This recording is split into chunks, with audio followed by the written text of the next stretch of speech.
what's up? It's Claude Johnson. How's it going? It's morning here. Just got up and I wanted to do this quick video and talk a little bit about music theory. Try to answer the question, do you need music theory? So I'll give you a couple answers. First answer, strictly speaking, no, you don't need it, but it does help. And I'll show you some examples.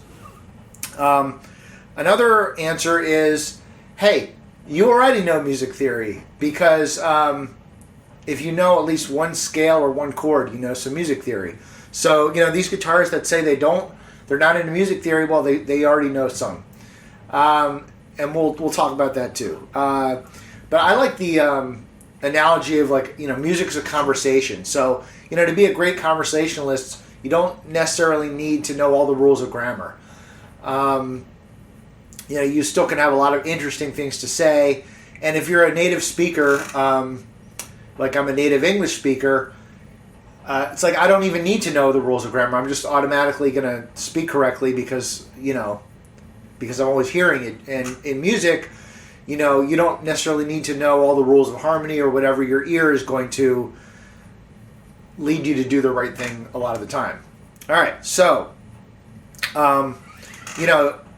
it all comes down, at the end of the day, it's the sound that matters. Whether you understand it like on an analytical level doesn't really directly impact what you're playing. However, it can give you some ideas. So let's say I was just playing something like this.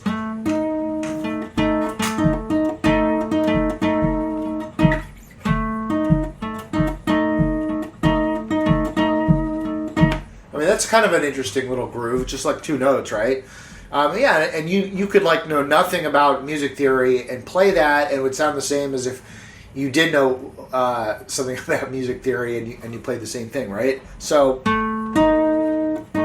but okay, when I look at that, so first of all, I can analyze and I can see it's a tritone interval. So this interval is actually famous or infamous back in the day, like medieval times. You weren't even allowed to use this interval because they thought it sounded too demonic or something. But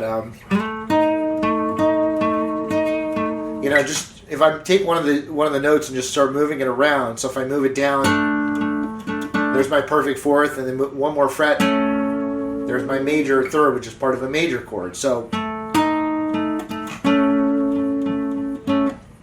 just knowing knowing about these different intervals and the sounds they produce is just going to inform your ear a little bit, and it's going to make more sense than just randomly trying stuff on the fretboard. Okay,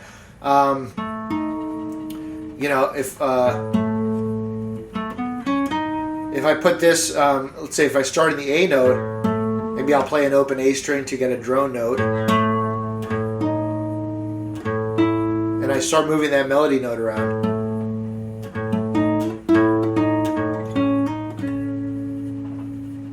That's like a Lydian sound, really.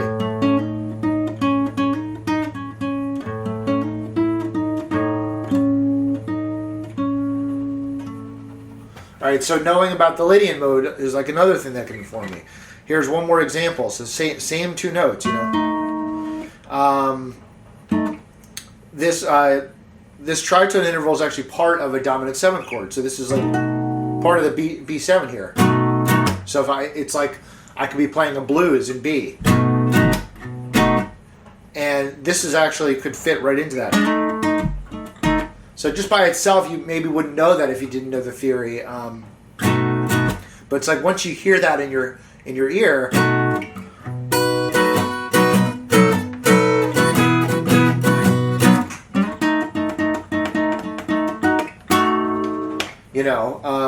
it gives you a whole other context to play with it. Now if I slide this down, just one more little quick example here. I could do a half step slide, and this could function as just either a little passing chord, like if I was playing again in B.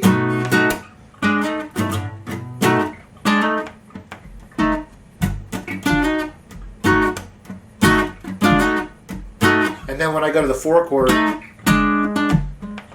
because actually this, if I just move it down by moving it down 1 fret, there's my E7. It's like the 7th and the 3rd of the B chord become the switch around, become the third and the seventh of the E chord. So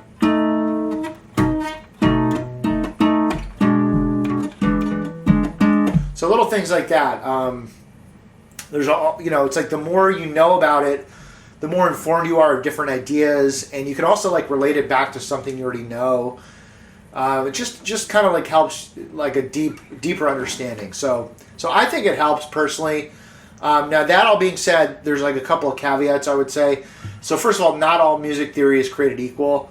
I'm into the blues, and there was like a time, like maybe a year ago, I was learning all these advanced scales like super locrian and diminished scales, and they're really cool, but it didn't necessarily help. It didn't fit into what I was trying to do like at the time.